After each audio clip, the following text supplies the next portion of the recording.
Welcome back to Hold My Merlot. It's me, Fran, your favorite childless cat lady with two cats and a dog and counting in my zoo. And it's Rami Jackson. I have none of those animals, but I have a ton of heart, and so I bring that to this show. How are you doing?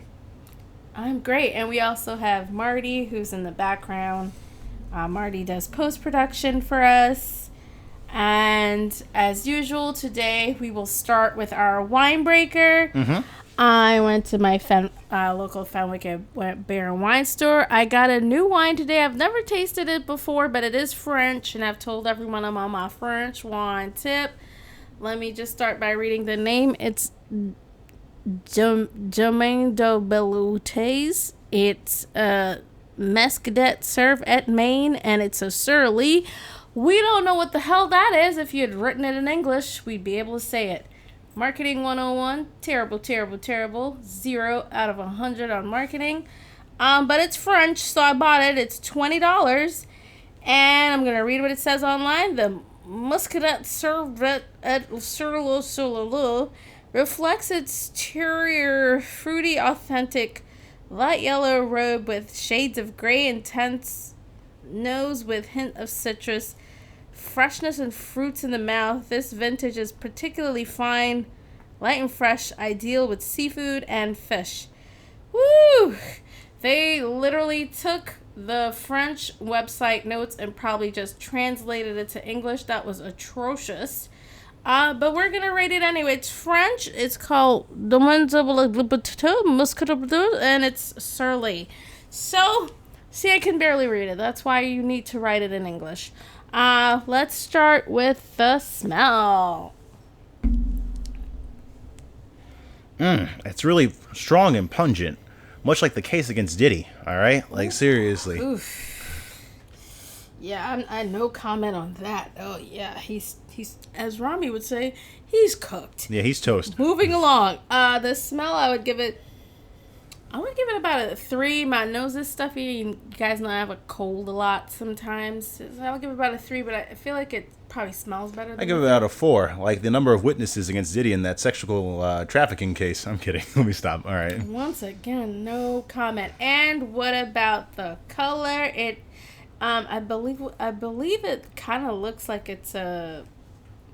Let me taste it. It's a Sauv Blanc. So maybe that's what a Surly is in French. So it's Sauvignon Blanc. What do you think about the color? I think the color is great. Honestly, I'd give it about a 3 in color. Like, it doesn't look anything spectacular. It's a white wine, you know. I would give it a 4. I think it looks pretty decent. Like, it doesn't have that layer as much as the other wines that Marty has so graciously educated us on, since he's a wine connoisseur and a former wine expert. It has a small layer, though. Tiny layer. Tiny layer. Okay, and the taste? The taste? Okay, so. It's pretty good. Ah. Okay, so I'm going to just give what I really think might be going on with French wines. Can you taste the grapes? Like, taste it again. Okay. Kinda, slightly. Okay, so unlike American wines, what I find with French wines especially is that I can literally taste the grapes. Like, I can taste where these people put their feet in the grapes. They put their foot in their wines. These wines are excellent. I hate to butcher the name. I'm going to try to say it one more time. Domaine de Belloutes, le Couteau Muscadet Cerf El Man sur Lit 2021. I took French for a year. That's all you get. What are you going to give it an overall rating? I don't know, 3.5. It doesn't wow me. Yeah, it's not a bad wine, but I mean, like, I drink it if somebody was offering it at a party, but would I buy it myself? Not really. Smell it, Marty. So, if you want my opinion, Yes, because you're a wine connoisseur. it's pretty okay. Yeah? It's a. If it was a student, it would be like a B minus. Study hard B minus or lazy B minus? Kind of like middle of the road. Maybe I feel like studying, maybe I don't, sort of B minus. The kid who. Like a Ferris Bueller type. Yeah, the kid is supposed to be attractive but doesn't put any effort into it, and he suffers because of that. The guy who could use like a couple of shaves, and he would look pretty good, but because he doesn't love himself, he's not showing the potential flavor. Are you Wow, that's talking deep. about yourself? Don't say that. That's rude. Sadly, yes. Anyways, All right, that's how this wine smells. Okay. Like you can smell a certain potential, a certain beautiful flavor, but it's very toned down for some reason. Like it's not giving Interesting. it its full capacity. Exactly. You know, like Marty, I think you really hit the nail on the head there. Like, I feel like this wine could be something more, but it's just holding itself back. And, like, it really is. No, like it's locked. It's like locked into its own fear matrix. It's not confident. You know what it is? It's an insecure wine. It's not confident. Ooh, and I love that show. Well, with that, I guess we'll just give it a 3.5. I'm going to give it a recommend. I like it. It's a French one, and it's delicious. Cheers. Cheers. Boop. You know, actually, I'll say this just to start us off. One thing I love about that debate was learning that Kamala Harris is a gun owner. And we learned that because she shot Trump on stage, all right? That man was done. She executed that man. Like, seriously. That was hilarious. You know, I've never seen, like, a guy get cooked on, like, camera like that. Like, seriously. I thought I was watching Gordon Ramsay. Like, Jesus Christ. Damn. Like, he was done. He was filleted. Yeah, he got Dick Cheney'd. Yeah, no, seriously. Like, that man, He got shot in the face. he didn't really know what he was up against. And you can tell he's ignorant because he did not take the black woman prosecutor seriously enough to really prepare for that debate. Because he was just flailing. He didn't have shit to say. Can I stop you right there? Okay. Okay, this is my personal opinion. I think Donald Trump is a narcissist on a level that is I think maybe not studied yet. I don't think he prepared for the debate. I don't think so either. I feel like he winged it. Everything he said was so ridiculous. It was so bizarre. I know I say that word a lot. It just seemed like he was just talking out of his ass. The answers seemed so... I was like, nobody could have possibly prepared you for a debate that's watched by, how many? 79 million Americans? 80 million Americans. 80 million Americans, and also around the world because everybody's scared right now. And these are the answers you're giving?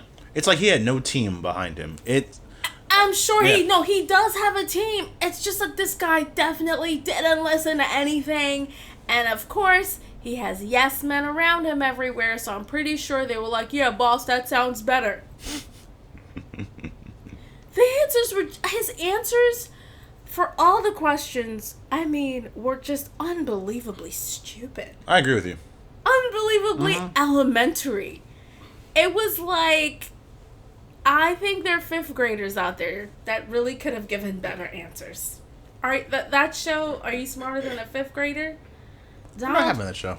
Oh, it got canceled. Donald Trump would fail that show so badly because he just proves that he's just a liar and he knows.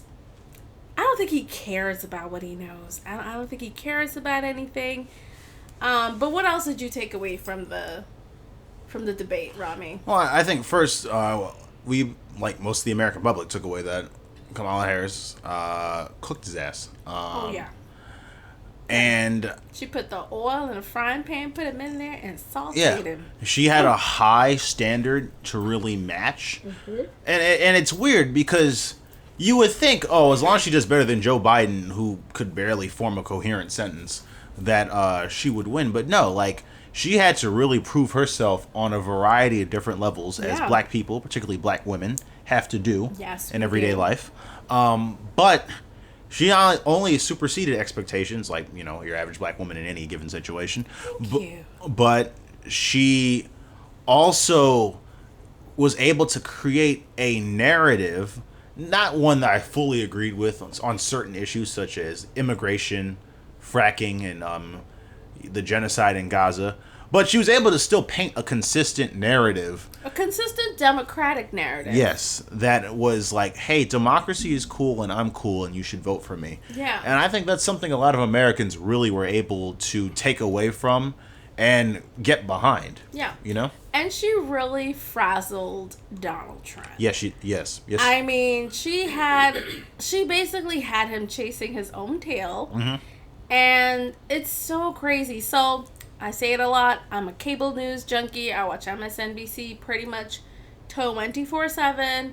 I don't even know why I have any of the streaming services. I should just keep YouTube TV and just get rid of everything else, because that's all I watch. The moderators for like weeks were saying Kamala Harris's plan and their team's plan, or like a week in advance, because I'm watching it like every day. They're like, 7 days before the debate, 5 days before, 3 days, 7 hours before the debate, right? They gave the plan away. They literally told the Trump team, like, the pundits were like, hey, Kamala is gonna try to bait him into like talking about things that he doesn't want to talk about. She's gonna poke him about crowd sizes and immigration and all these other factors that he likes to like brag about, and she's gonna see if he's gonna like fall for it. And what did he do every single time? Yeah. He fell for every single trap. He was like a rat going to cheese boxes. Like, he was just like, the cheese is here, Donald! And he was just like, yeah, I'm gonna come. Oh, my neck! And then you freed him. He comes back out. It's like, the trap is here, Donald. Come over here. There's more cheese. Oh, I got trapped again. He got trapped and he got cooked properly. He got his, what they call in Britain, proper fucked. That's funny. He got fucked so bad. I would call it like a Looney Tunes debate, but like it's really more like Tom and Jerry. Like, Trump was just taking L after L after L. He took it over. He bent over like a bitch and took it no lose. And what happened. I think the thing with like Trump is that like, and we can get more into this later, but at the end, he actually had a pretty strong argument. At least, like, strong-ish, in my opinion. Who, Trump? Yeah. Where he was, like, kind of like, student loans, you talk all this shit, but you haven't done anything, and why haven't you done it now that you're vice president? Why haven't you and Joe gotten student loans lowered or, deleted for millions of Americans? And, like, I agree that there's, like, logistical things and, the Supreme Court as well that stops that from happening. Thank you for saying that. Listen, Uncle Jojo and Auntie Cam, they've been trying to get rid of student loans for a while now, okay? They're getting what I call cock blocked on so many levels on trying to get that done. And the Supreme Court, I think, was the last entity that kind of like railroaded them. They sure did, right? Recently. Right. Yeah. But I know that I have heard that some people's entire debts have been cleared already, though. There are some people that have benefit already. Do not think that nobody's student loans have not been cleared and or parts of their loans have not been pardoned. Now listen, if you are one of those people out there that needed to get your student loan cleared, understand that there are stipulations on it. It does need to be, I believe, a federal student loan, so it can't be a personal loan like from a bank, or a private like loan, Capital One or something like that. It has to be a federal loan, like a FAFSA loan, or like what are these things, Fannie Mae, Freddie Mac loans or something like that. Yeah, a government loan. It has to be a government loan, and also you could not have missed a payment. You have to be on time and show that you've been on record, unless the government, like during the pandemic, put you in forbearance. Right, exactly. So if you're one of those people that have not been paying your loans, and there's plenty of y'all, a bunch of them are my friends, right? Don't think that Uncle Jojo and Auntie Cam is out there trying to pardon your loans. No, honey, you gonna pay your loans by yourself. That's why you gotta keep up with your bills. Learn that lesson early in life. Nonetheless, what were we talking about? Student loans. They've been trying to get the student loan passed, but with Donald Trump and that whole thing about student loans, it was a whataboutism. Every time Kamala Harris took him to the schoolyard and whooped his ass on a question, he went into either the immigration issue. Yep, where the Republican Party has the stronger hand only because, and we can get more into this later if we have time, but only because Democrats have not been able to paint a alternative, coherent vision of how immigration could look in America. They just decided to agree with Republicans that immigrants are inherently evil and bad and that we need to stop them from existing. But I'm sorry, continue. Well, so basically, every single time Kamala took him to the schoolyard court and whooped his ass, he kept going on about immigration.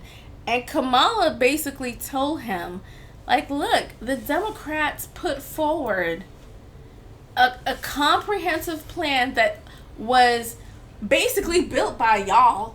We incorporate everything y'all Republicans basically wanted, and you vetoed it.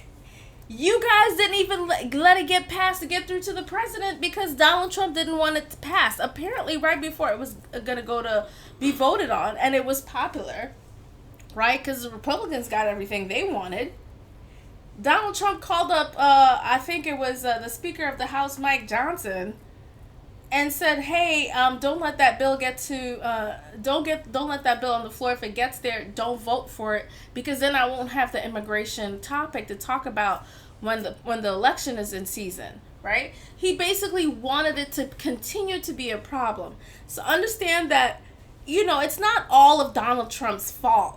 But right now, part of the immigration problem could have been solved had they let that bill pass. Okay? There would have been more agents at the border. There would have been less people coming in because they would have limited how many people could come in per day. There would have been more judges put in so more court cases could go forward more quickly. Part of the problem that they're having at the border is everybody wants to claim asylum, right?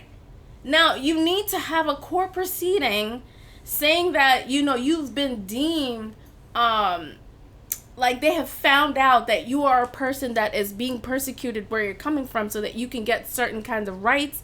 And also your paperwork can be processed properly as basically a political refugee or whatever kind of refugee you want to come in here as, right? You can't just come here. You have to have a reason to come here and cross the border. Right? Now, because there's so few judges, people get stuck at the border, waiting in camps, living in filth. Okay, and or they do catch and release, which they do sometimes, and they release them into the country, and then it's up to that person to try to figure out the system. And let me tell you something. God bless all the immigrants that are here that are in catch and release or got here through illegally. I don't know how y'all make it in this country because it is not easy. No, not at all.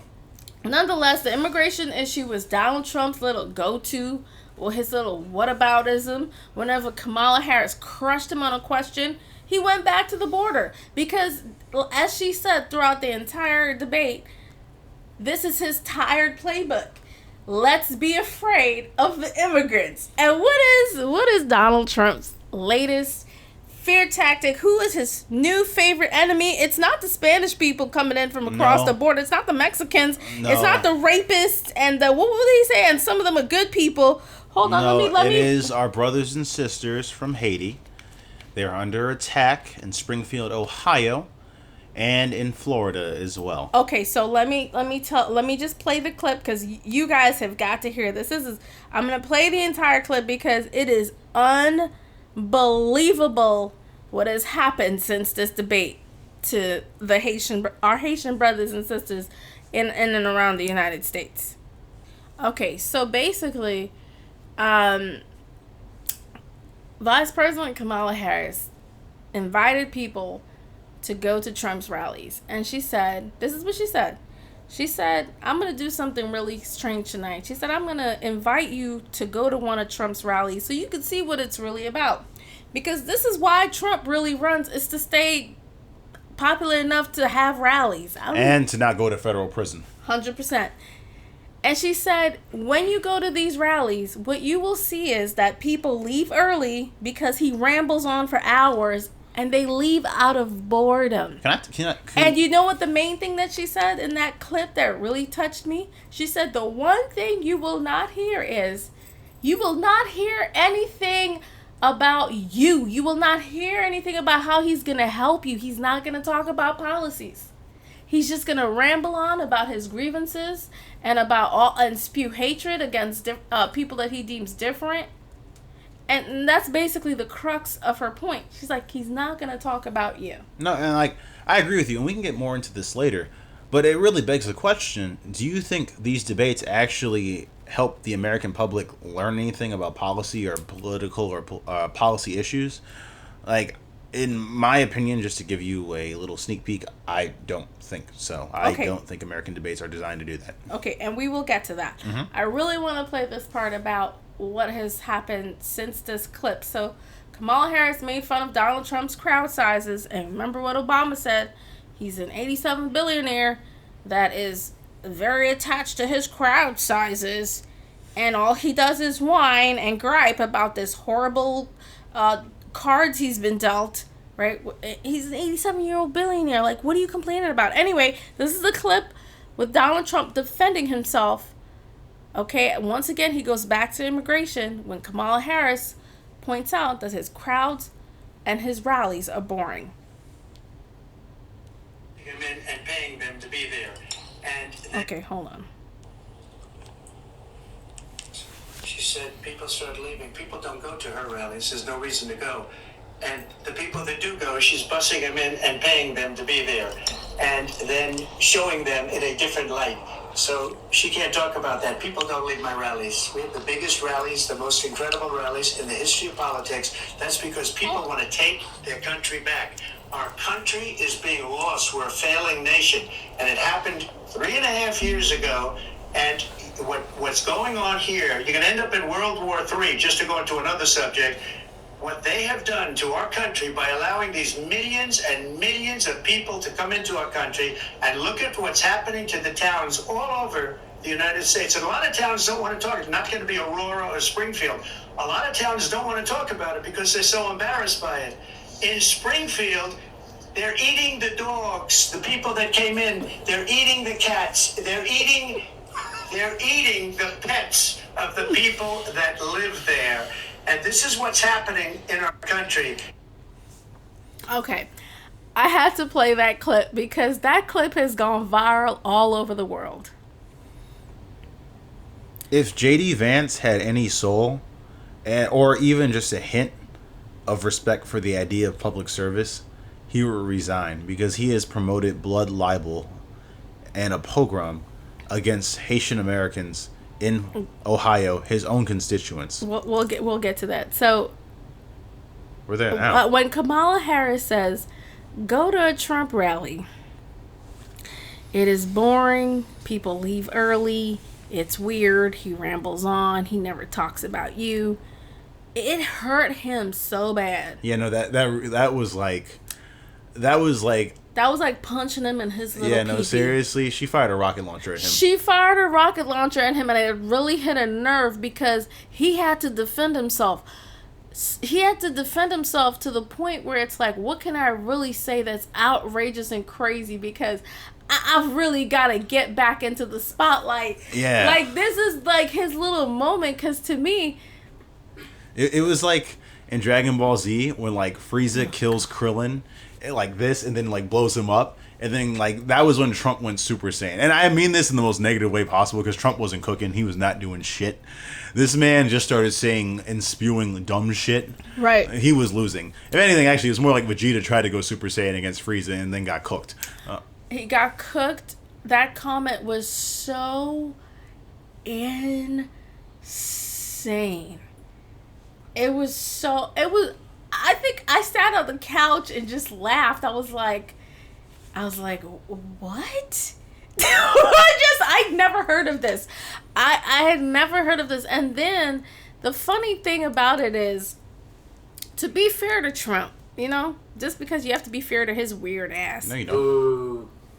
He didn't specifically say the Haitians are eating. Who cares? The dogs and cats. It's the next day that it came out that that's who he was referring to. I mean, like, because apparently Springfield, Ohio has a big population of Haitian immigrants. I think that's the distinction without difference. Who gives a fuck? It doesn't matter. It's still a crazy thing to say about immigrants that they're eating the cats and the dogs.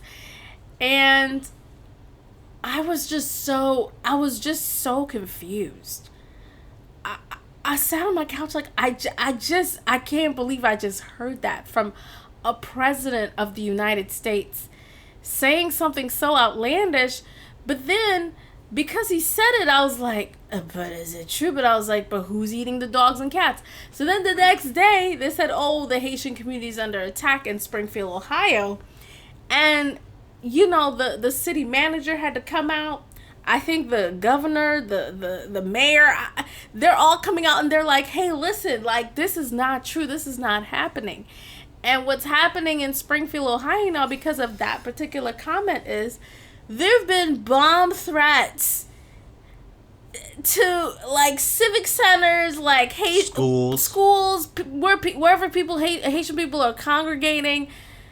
People are coming there and wreaking havoc in Springfield, Ohio now in the Haitian community. And, hateful people who are crazy Trump fanatics they're bothering and harassing the Haitian population. You have the Proud Boys and other white supremacist terrorist organizations. And they think that they're illegal immigrants.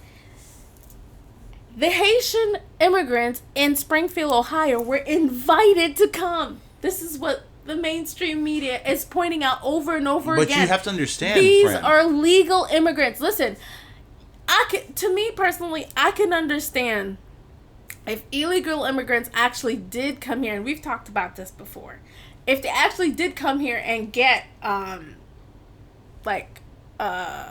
if they did come here and get everything for free, housing and all these things, and stipends and food stamps and loans and this and that and the other.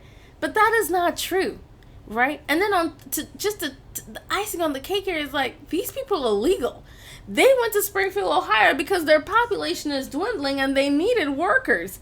So they invited Haitian immigrants to come there. And I think these particular immigrants came from the 2008 earthquake survivors. So these are people who ran from, a real poverty and devastation. But also they were invited to come here. But you have to understand, friend.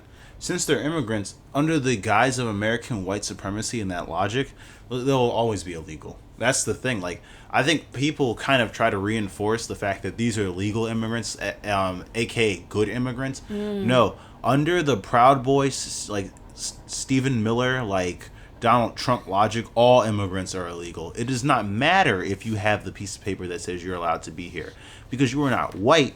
And because you are not American, you are inherently illegal. You are inherently a second-class citizen. It is the blood and soil Nazi nationalism that fuels the Trump MAGA campaign and movement. Oh, wow. Wow. That was a lot for me to swallow. Another thing that... is there any other part of the debate that you found really profound before I go into my point? Actually, yes. And listen, I'm a fan. I'm going to vote for her. Kamala Harris dropped the ball on Gaza. That was not a response. She said, oh, both sides are dying and things are bad. No, it's a genocide, okay? The Palestinian people are being killed and slaughtered and brutalized, okay? The actual death toll is over 100,000 people now. And then secondly... God. She had the audacity to act like it's just this terrible disaster that's happening. Like it is God who made some sort of like tornado that has destroyed Gaza that no one could control. No, these are specific policy decisions done by Israel to kill lots of people. And they're supported by not only the United States, but the rest of the Western world. And so Kamala Harris is, for lack of a better word, and honestly probably the best word, cowardice on that issue was just disappointing. I almost turned off the debate because I've just never seen a presidential candidate just defend genocide like this. Okay, can I hop in and just say that I don't want to toot my own horn. I've been watching politics for decades and decades and decades and decades and decades and decades and decades.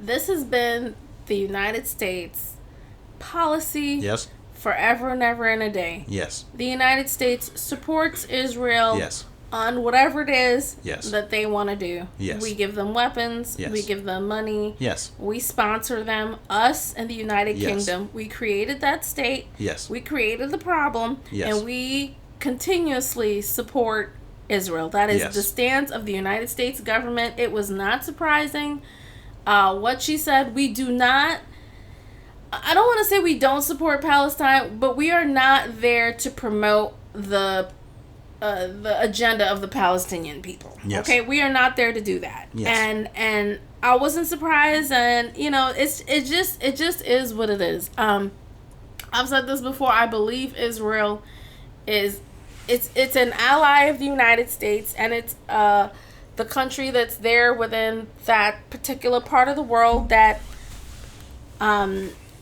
is there to help the United States watch what other people are doing around there. That's literally what I think they do. I think that's why they're paid, and that's why they're protected. We are friends with a lot of the countries that are there, such as Saudi Arabia, the United Arab Emirates, Egypt, Qatar, yes, somewhat Egypt too, but really and truly, I think Israel is kind of like where we hold the power, where we continuously show strength and power from, because if to me, if anything ever happened around that part of the world and we had to go there and do something, it would be one country where we could use as a base. That's personally what I think Israel is. It's an ally, and it's a country that, you know, it's there for United States benefit. And they benefit and we benefit, and it's a love affair that we've got going. And to be fair to the people of Israel, they have been on the streets protesting against the Netanyahu government, and they have been trying to get him out of office.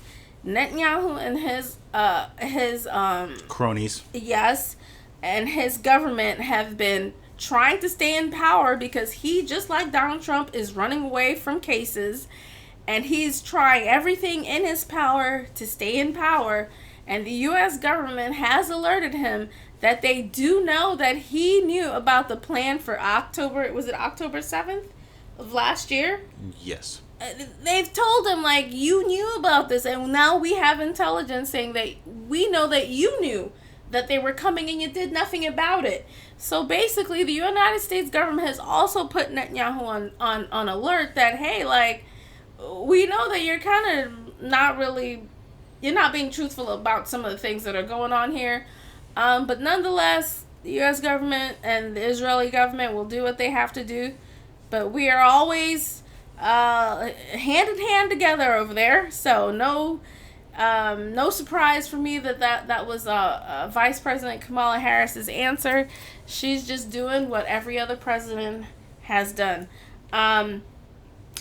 Let's see. I will play a clip that I think was very important. Anything else you want to talk about the Rami? Well, I mean, like, the last thing, and this is just the stumble. This is the last stumble, and I'll get into the positives. I really thought that her answer on fracking was disappointing.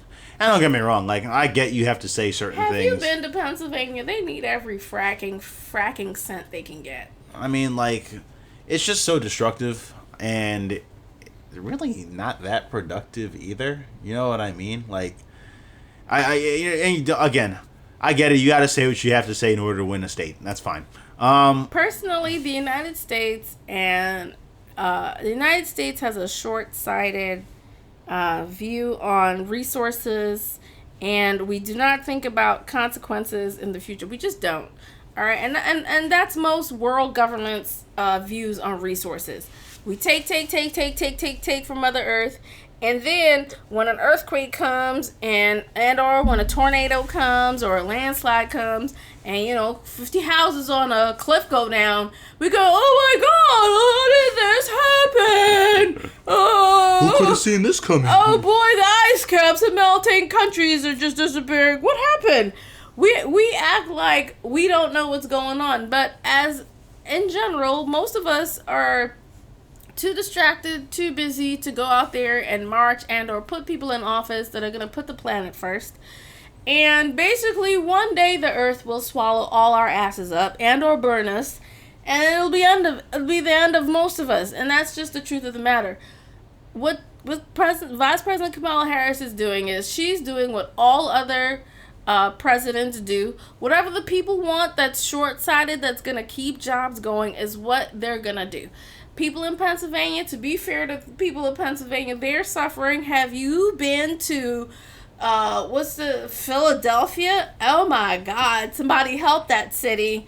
I've been there once and I will never go there again. No offense, not a fan. Hey, they have good Philly cheesesteaks. I have driven through, I have driven through parts of Pennsylvania. Not a fan. Not a fan. To me, the state of Pennsylvania, most of the parts that I've driven through, I drove through parts of West Virginia. I want to say going into Pittsburgh. Not a fan. There's nothing going on in lots of parts of Pennsylvania. That's what I saw. So to me, I saw a lot of poverty. So if you do fracking, and let's say it even brings like 5,000 or 10,000 jobs to 5 to 10,000 people in Pennsylvania, in the short term, they'll have money, right? And maybe some of those short term, money making things through fracking will make some generational wealth for some Pennsylvanians. And the thing about it is, I don't like fracking, but I don't like being broke. And if I was in Pennsylvania, I would want some jobs in my city. So if fracking brought some jobs, I'd be like, bring those fracking jobs. I understand like both sides of the equation, okay? In the sense that, you want to be fair to the people. Like, we're in DC. There are people who come from Pennsylvania to work in DC because there's so many jobs here. It's not like that in all of America. There are parts of America where there's job deserts. I think Pennsylvania has a lot of job deserts. So let them have them fracking jobs. Well, listen, we should do another episode on the viability of fracking and its impact. Sure, you go ahead and do that research, sir. That'll be a no for me. I shall. That's no problem. And, well, I do want to say, for a strength of Kamala Harris, because, again, we believe that she won. Oh, she definitely won. I think they talked about abortion for a long time, and I'm not saying that as a negative. Yes. I'm saying that as a positive. The longer they talked about abortion, the more Kamala Harris was winning, and they talked about abortion for a while. And Trump stuttered, stumbled, was he was like, oh, I'm the IVF guy. Meanwhile, the Republican Party recently voted against the right to IVF bill. Today. Yes, they did. They're such a joke. Listen, ladies, and I'm not talking about black ladies. I'm talking about and brown ladies. I'm talking about white women. If you guys love this idea of not being able to get an abortion and you want to vote with your husbands, because that's really what's happening. I think a lot of y'all voted for Donald Trump back in 2016 because your husbands were voting for Donald Trump, and you just want to be, matched up. You want to keep you want to keep the peace in the house. Do not keep the peace in the house this time, because if you do need an abortion and Donald Trump is president, you will have to fly outside of this country to get an abortion. I don't know if you can afford that. I don't know if you can afford to take a trip up to Toronto or a trip down to Cuba. Or actually, we can't even go to Cuba because of the embargo. I don't know, Jamaica. Or what's the next country over? Mexico City. Mexico City. Who the hell wants to go to Mexico to get an abortion? You might get caught up with them federales trying to get a baby out of you. If you want the right abortion is legal in Mexico. I'm just saying, do you want to go to Mexico to get an abortion? Or you want to go to Cabo to go sit in the sun and have a freaking Corona? I'm not going to Mexico to get an abortion. And most of us can't afford to go to Mexico to get an abortion. Most of us in this country cannot afford to go to Canada to get an abortion. If you cannot afford to leave this country to get an abortion, you better not vote for Donald Trump. And if you do vote for him, as my auntie says, you get the government that you deserve. This man is going to definitely chop off all access to IVF. all access to legal abortion, you're going to have to carry every single baby in your belly to term, and a lot of you will die in parking lots. A lot of you will die in your homes. You will die in clinics. Not as Kamala says, there are people bleeding out in cars now because they will not take these babies out of their stomachs, because every single child that is formed in your stomach is not necessarily going to form into a baby. Okay, I can tell you that as a woman. Not all children that form in your stomach from conception are going to form into viable births. There are birth defects. There are a lot of defects that can happen, and or there are just some things that happen where the doctor's like, this is not going to be a viable birth. The baby will die. They can tell you what's going to happen to the baby just based on x-rays and based on blood tests. Yeah. So if you don't like abortion, if you don't want access to abortion, and I'm saying this specifically to white women, because y'all are the ones that are probably going to vote for Trump and maybe messed up this next election, go ahead and vote for him.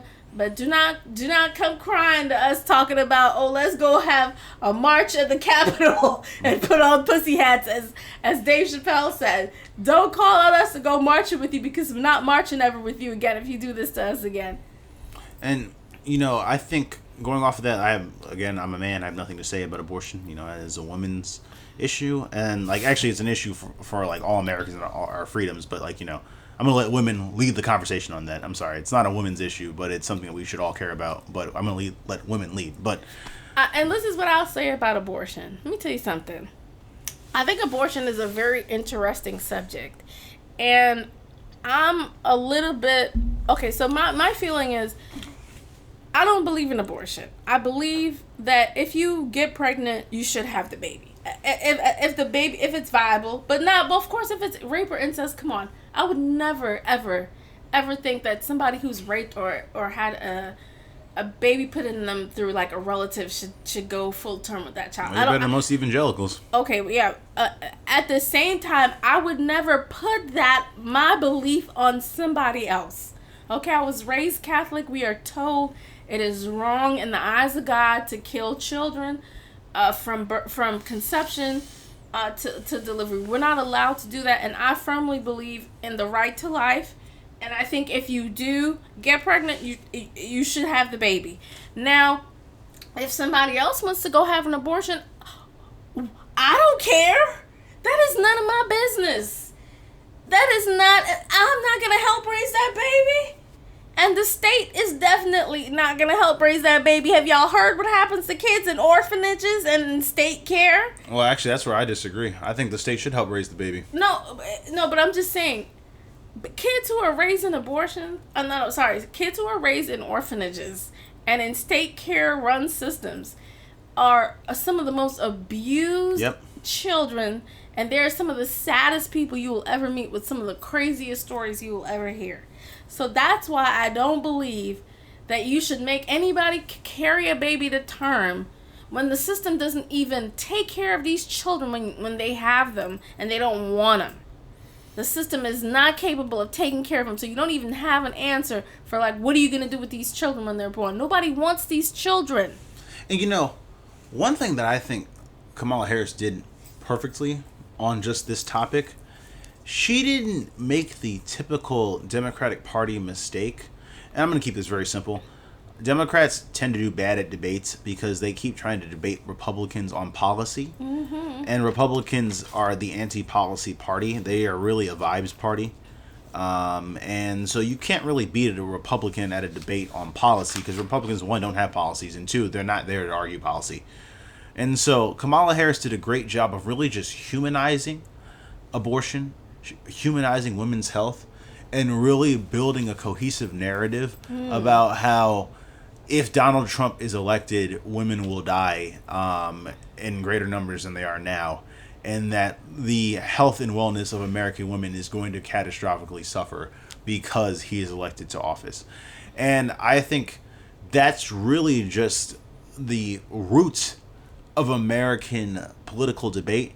You're not really debating policy, you're debating visions, but also how you're great and your opponent sucks.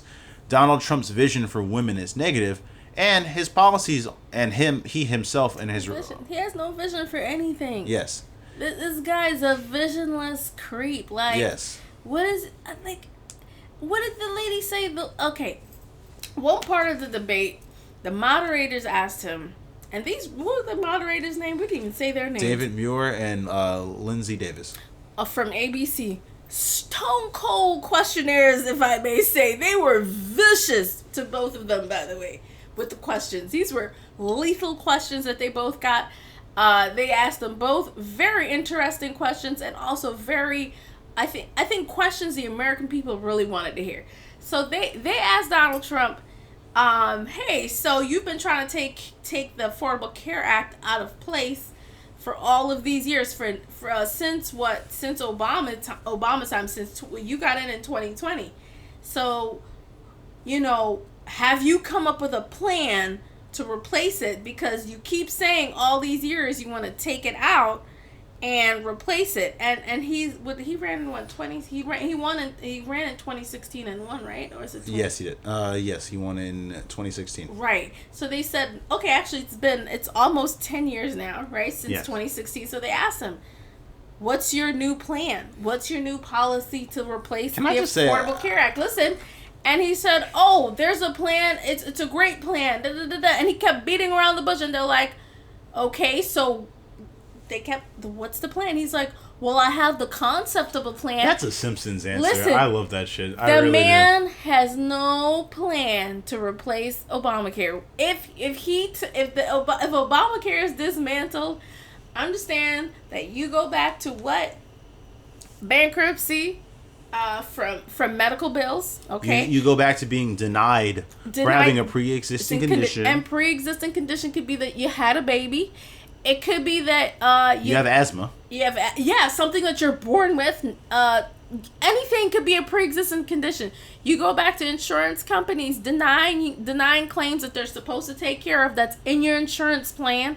They'll put people back on the payroll basically to deny you, so you just have to apply to get denied. You go back to hospitals charging you whatever they want to charge you. Lying about the hospital bills, no prices on health care, which is basically what most hospitals still have in place right now. But because of Obamacare and because of Democratic policies, now hospitals have to tell you how much they're charging you. They have to give you a printout of the bill. Before, they would just send you a bill afterwards, and it was always a surprise, and it was always ludicrous and unaffordable. That's what you're gonna go back to. Does anybody want to go back to that? And Donald Trump has nothing to replace that, which means that we go back to what? Madness. Yeah. Chaos.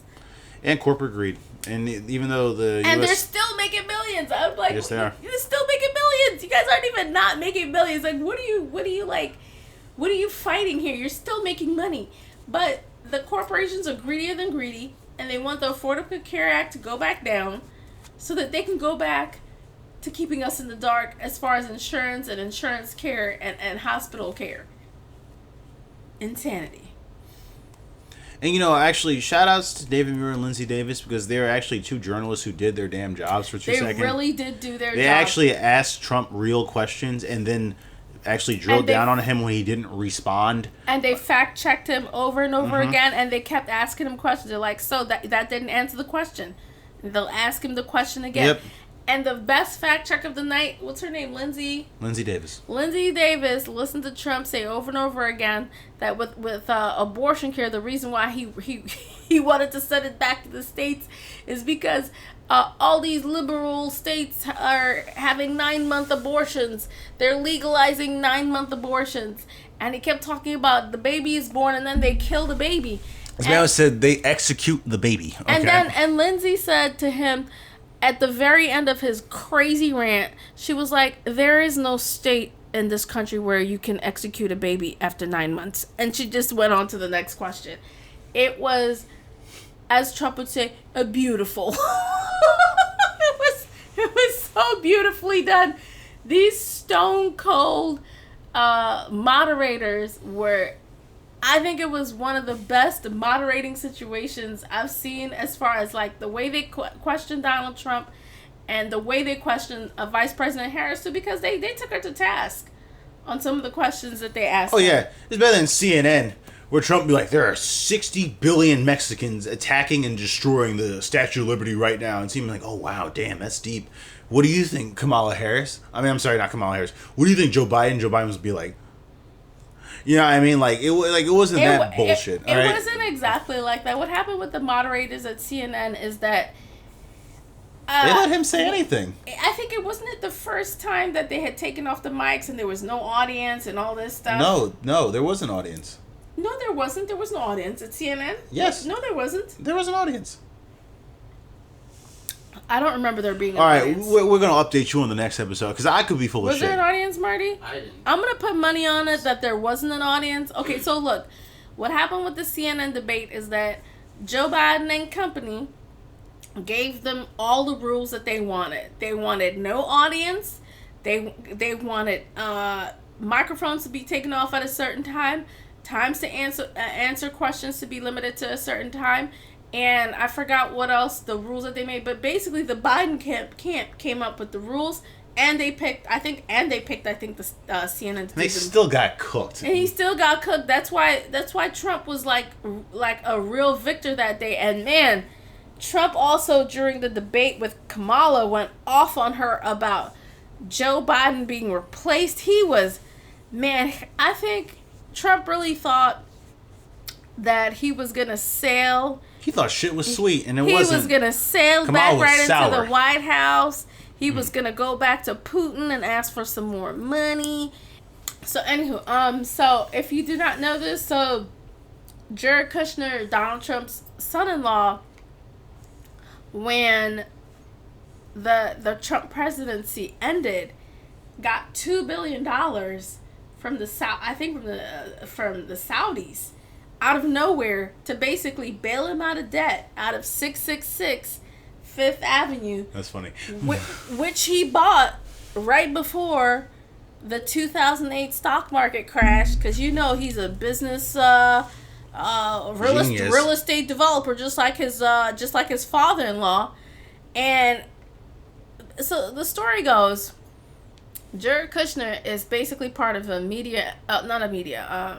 real estate empire in New York City of slumlords. Basically, his family owns a bunch of buildings. His father went to prison over being a slumlord. You know how bad of a slumlord you have to be to go to prison for being a slumlord? Okay, just let's remember we're about to conclude though. So Jared Kushner's family is part of, I think, Kushner Inc. or Kushner something or the other. They're slumlords in New York. I think they own buildings that have basically collapsed and all kinds of weird stuff. I love that. Yeah, and Jared Kushner is like what do you call these? One of these quote unquote prodigal sons. He married Ivanka Trump. I think he was kind of semi-impressive, I guess. They're part of the elite class in New York City. He did this ingenious move, I think around 2006 or 2007, and bought this building for about, I think like $1.5 billion in New York. He bought 666 Fifth Avenue. And, as I hate to say it, but like, I've been told all my life that 666 is just not a good, it's probably not a good number, He could have did 665 or 664 or 663 or 662. He bought 666 Fifth Avenue, and shortly after he purchased that building, the economy tanked. There was no, the real estate value in New York crashed. There was no businesses. The businesses left in 2008. As you know, everything crashed. Everything tumbled all around the world because of the Bush administration and their crazy policies and a bunch of other things. And the Kushner family basically, essentially were like, but kind of broke. They're not broke, but you know what it is to go $1.5 billion into debt? So they were supposed to pay off the $1.5 billion loan by a certain time. And what happened is, right around the time that Trump got into office, I think the loan for the $1.5 billion was basically about due. And it's just so funny that I think in the end they owed about $2 billion, I think, after interest payments. And the Saudis literally paid Jared Kushner $2 billion as the Trump administration exited the White House in 2020. And it's just one of the most corrupt, crazy business deals, if there ever was one. And, you know, Trump and his people are always talking about, Ukraine, Burisma, Hunter Biden, the laptop, 10 million, 30 million, whatever it is. It's like, dude, your son got $2 billion in the Saudis. Your son-in-law or whatever. Are you fucking kidding me? But, you know, we're going into a lot of different other topics. We're going to conclude today with maybe one or two questions. Just one more question. Do you think that there will be a second debate? Personally, I don't think there will be one. In part for two reasons. One, there's not enough time. It's almost October. The election's like literally the first week of November. Like, there's just not enough time for there to be another substantial debate. And then two, it's not gonna change. Trump is No, actually no. Okay, no, that's a good point. He knows he got cooked. Donald Trump is an idiot, but he knows media. He knows that he looked weak and that he looked ineffective and he looked stupid. He looked very stupid. So he's not going to debate Kamala Harris again. And then third, like, is anyone's mind going to be changed? If Kamala Harris lost the second debate, I'm still going to vote for her ass. You know what I mean? You would vote for her ass.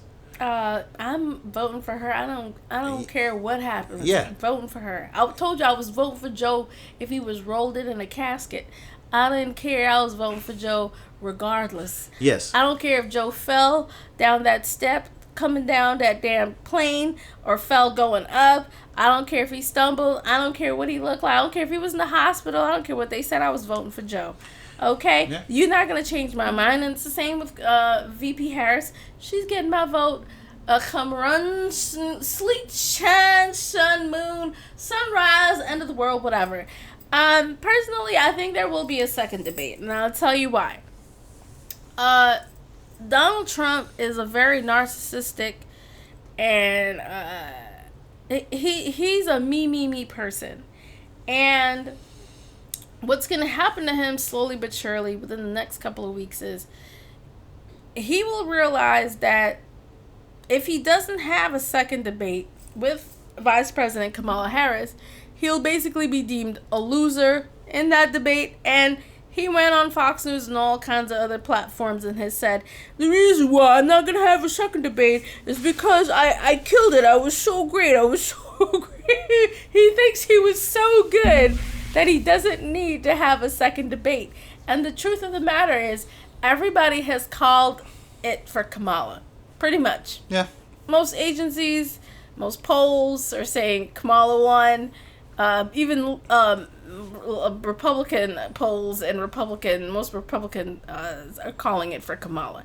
Donald Trump got cooked. He got his ass handed to him. He had a terrible performance. He was definitely unprepared for Vice President Kamala Harris. I think what he did was he was feeding on these lies that all she does is laugh.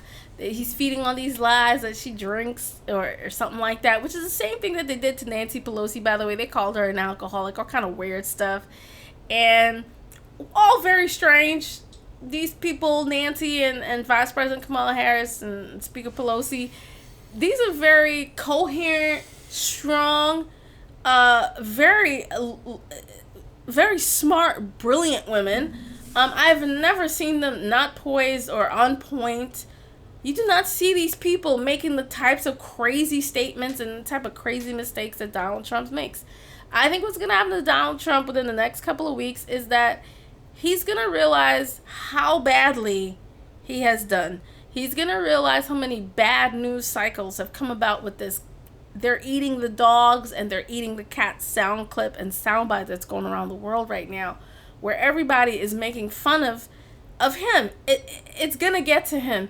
And he's going to want a second debate also because his advisors are going to tell him you can't leave that debate the way it was and think you're still going to definitely win the presidential election. He needs a second debate desperately to show that he has some kind of policies and that he has some kind of common sense. I don't think this is the end of the debates. If it is the end of the debates, I think I'm not gonna call it for Kamala right now, because I do really think we're just a 50-50 nation. I still think Donald Trump can beat her. Believe it or not, it's very, very sad, but that's just how it is.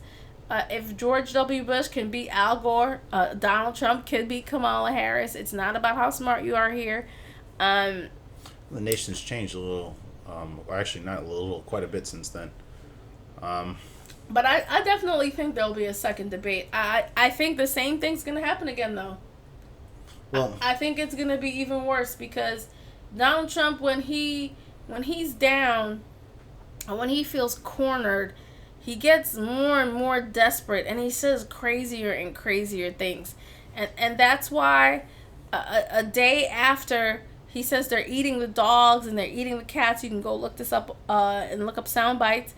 He said they're going to the parks, they're stealing the geese, and they're taking the geese, and they're eating the geese. They're cooking the geese, and they're eating the geese. Go ahead and look up those sound bites. But there'll be a second debate. all right. Well, everyone, we're going to cut it here. Thank you for listening. Thank you for listening. Please enjoy your night. We'll be back next week with just some more political news and political coverage.